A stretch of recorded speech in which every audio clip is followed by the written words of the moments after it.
Look, if you want to dominate your local market, it's simple. You must become a brand. The best way to establish your brand is by amplifying the power of you through a series of professionally produced videos shared on Facebook and Instagram for all to see. You need an incredible video to attach to your email campaigns using your Facebook ads and especially your personal website. So if you're ready to start dominating your local market, give us a call today. We'll give you a free consultation and we'll walk you through the steps.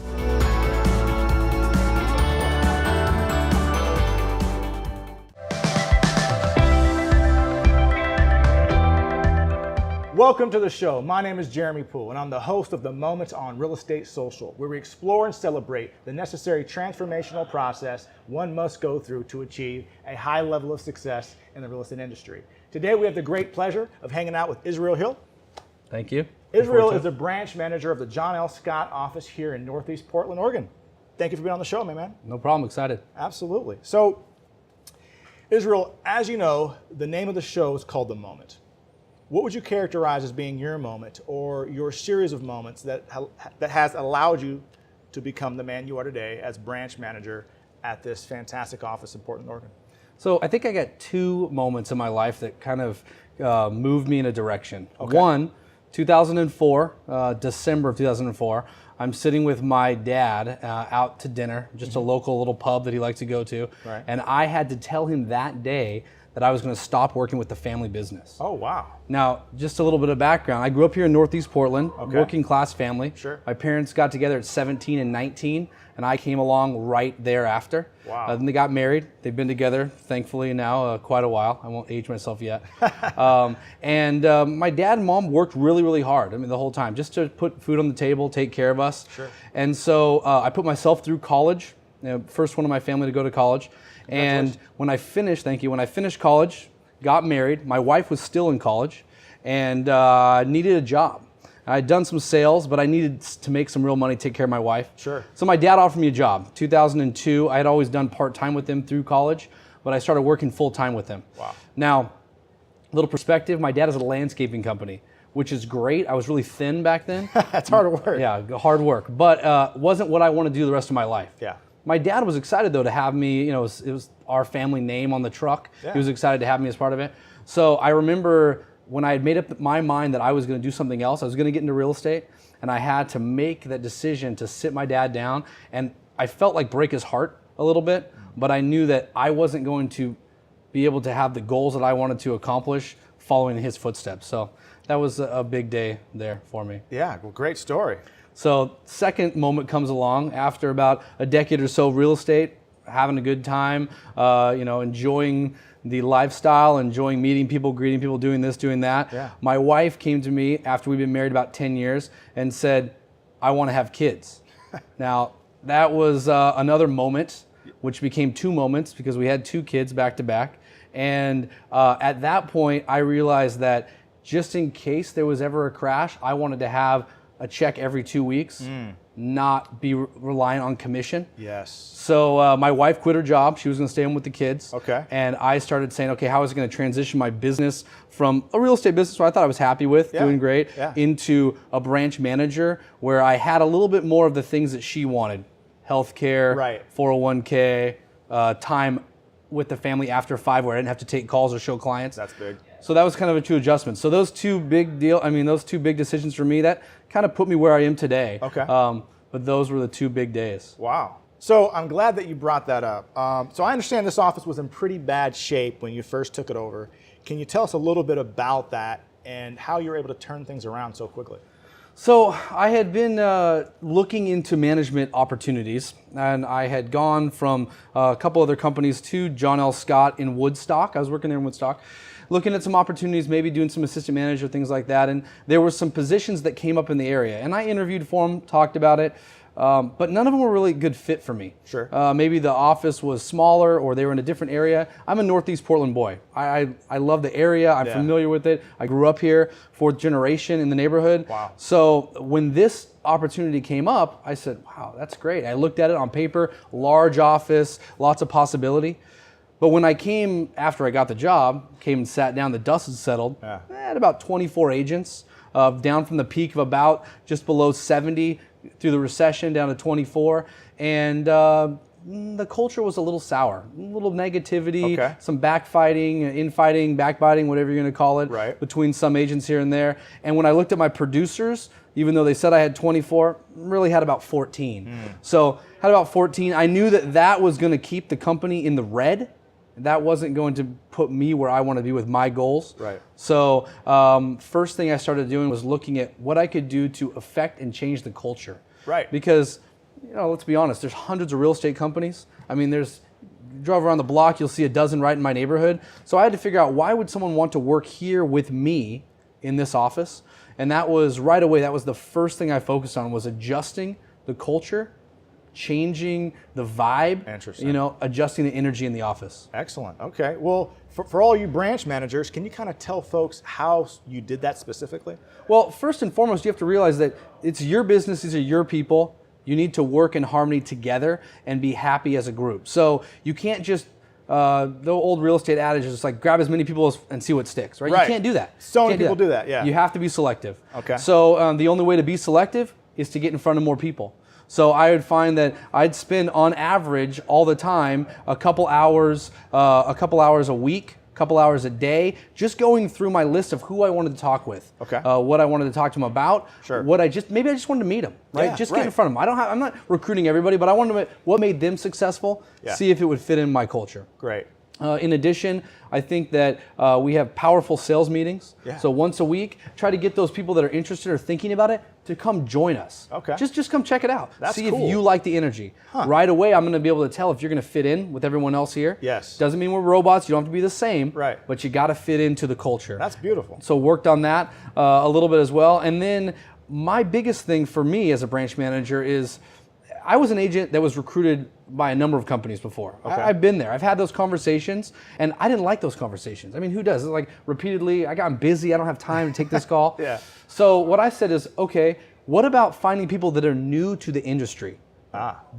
A change, right? I like that approach. And I looked at, who do I see on an everyday basis that I thought would make a good realtor, right? Maybe they're in sales. Maybe Okay. they're servers, Yeah, right? right. Maybe they're teachers. You think about that. Sales, it's a hard gig. Yeah. Servers and teachers, they got to put up with whining babies all the time. All the time. Not that not that agents are complainers, but Yeah. they're used to that. Yeah. So I would go after somebody outside the industry and find a way to mold them, take the skills that they have, Okay. take their fresh approach, and then show them the training. And I still do that today. I think that's paramount to successful real estate culture, Right. is finding others. They don't have to be realtors. Finding other A players in the Okay. area, bringing them in, and then creating an amazing agent. I love that. I love that. So, as somebody who's been in the space for a while in management, do you think that you have the ability to kind of size somebody up pretty quickly and say, okay, this person has the personality characteristics or the work ethic or the presence to be successful? Yeah, it's interesting. I kind of narrow it down to, can you hold a conversation with me Okay. about That's it, huh? about what you're interested in, Sure, right? all right. Because in this business, you have to meet a client. Yeah. You have to be able to convince them to use you, and then create the business. I mean, it's connected. They have to like you. Correct. You're dating. It's a blind date. Yeah, it is. Every It single is. time. Yeah. And so what I try to do is, when I meet somebody new, bring them in, see how they interact with the crew. That's one thing. And then I try to take them for a walk. Now, we're blessed in this area. There's a lot of places you can walk to. I just try to take them to a walk, whether it's Starbucks, whether it's to lunch. Right. Go for a walk and just see how the conversation goes. And now, I'm not always right. No one's ever always right? Sure. But the fact of the matter is, if I can make a connection with them, they can have a conversation with me, Right. then I know that they can make a conversation with when they're driving a client around or when they're at an open house.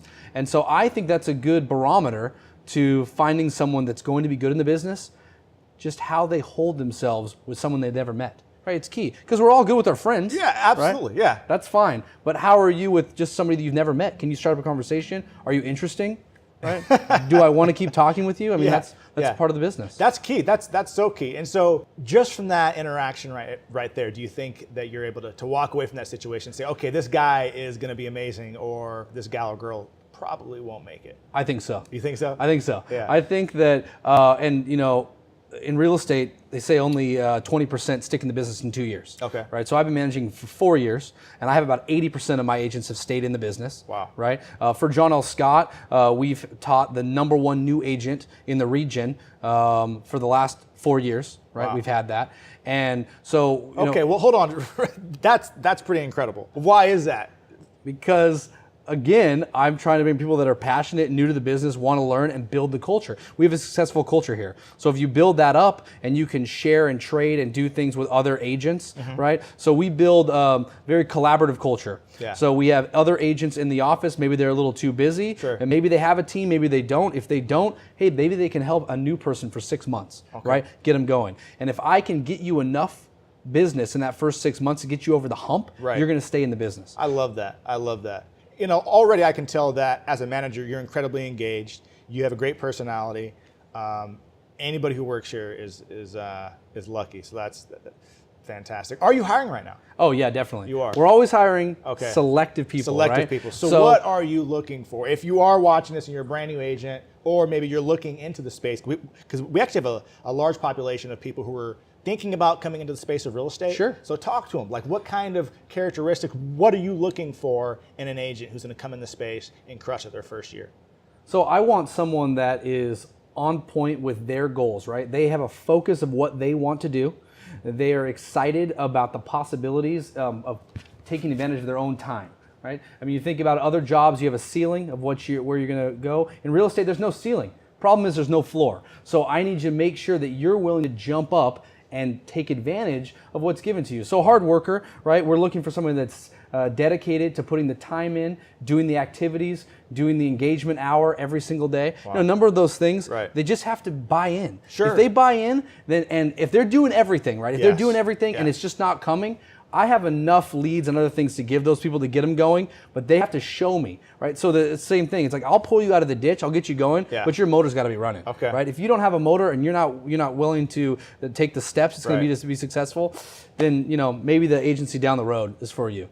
That's fantastic. That's awesome. Thank you. No problem. Thank you. So as branch manager, what has been your biggest hurdle right now? Okay, so my biggest hurdle is one, stepping outside of the real estate side of it a little bit, because realtors as a whole are competitive. You get Yeah. into the business, you're competitive. Yeah. And I have to celebrate the successes of my agents, not be jealous of that. Right? I yeah, mean, it's yeah. true. You can't be jealous of it No. because we're all a team. So that's part of it. The other thing is preparing and training. A lot of people come into the business fast and furious, right? Mm-hmm. Portland metro area has jumped in realtors almost double over the last 4 years. Yeah. We've seen a big growth, and keeping those people, even though they've had early success, keeping that success going, right? Okay. Because the market will change. Yeah, there will be a absolutely. correction, there will be adjustment. That doesn't mean that people will fall away from the business if they know what they're doing. So training and coaching, working with them on a regular basis, that's what I focus on everyday basis. Amazing. I'm not from this area, but Portland is one of the hottest and fastest growing markets right now in real estate. Has it always been this way? I mean, I've been a realtor 2004. I grew up here, Okay. right? So I grew up in the Portland area, and I think it was a little bit more affordable, Okay. right? I don't think it was the same type of boom that you see. Sure. A lot of the neighborhoods that have completely changed, they could have been industrial Yeah. areas or other things going on.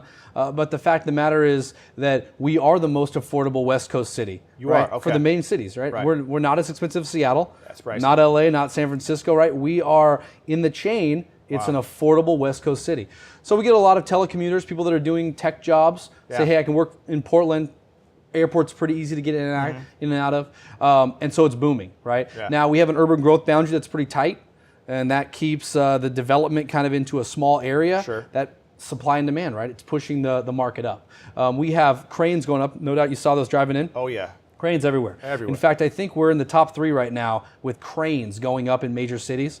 A lot of development downtown, a lot Yeah. of business structure. So, we think that there's long-term potential in there. It is interesting. I have 70 agents now in the office. We did a poll, informal poll, and I think there's only 10 of us that are from here. Right? Wow. That are from Portland, true Okay. Portland. And so there is a lot of influx, and that'll be interesting to see how that plays out in the next 5-10 years, to see do people go home, right, where they're from, or do they say, no, I like it here, I want to start roots here. We're going to see some flex there. it's interesting. Awesome. It makes for good real estate. Fantastic, fantastic. Well, as somebody who seems to be pretty heavily invested in personal development and coaching, what's your favorite book? I have a few books, Okay. right? And I'm not. I do read coaching books, right? Whether it's 12-week, 12-week Year. yeah, that one, that's good. Whether it's Category of One, Compound Effect, number of those books, I like those. But I like the creative side. That's more what I'm interested in. Okay. So for me, my favorite book still is Jack Kerouac, On the Road, right? And number one reason is because I met my wife when I was reading that book.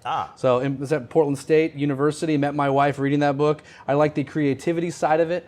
I think that today it's getting harder and harder to be creative because so many people are plugged in to different things going on and they don't have their own ideas. So that's interesting. But I also find that I read on a regular basis. So right now I just finished reading The Monopolists, which is the history of the game of Monopoly.